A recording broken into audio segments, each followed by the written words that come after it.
ये दोस्त जो इस वक्त इख्तलाफ कर रहे हैं ये अपनी सियासी मसलतों की वजह से कर रहे हैं, ये कौम की या अवाम की मोहब्बत में या कोई मुल्क की सलामती के लिए नहीं कर रहे, ये अपनी सियासी मसलतों की वजह से कर रहे हैं।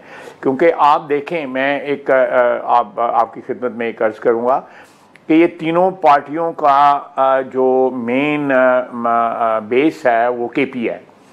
वो केपी के वोटर को टारगेट कर रहे हैं और अल्टीमेटली ये बात कामयाब नहीं हो सकेंगे, क्योंकि हम उसी सूबे की, बल्कि बशमूल उसी सूबे के, बशमूल बलूचिस्तान के, सिंध के, पंजाब के, सारी जो आवाम है पाकिस्तान की, उसकी जो सिक्योरिटी है, उनकी जो हफाजत है, उनका जो मुस्तकबिल जो है, उनका रहना सहना जो है, उसको महफूज करना चाहते हैं।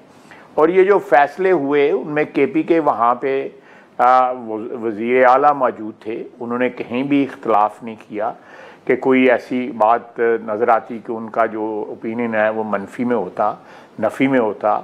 तो ये अब उसके बाद जो है सियासी पोजीशनिंग लोग कर रहे हैं कि हो सकता है कि हमें इससे कुछ 4 वोट ज़्यादा मिल जाएं।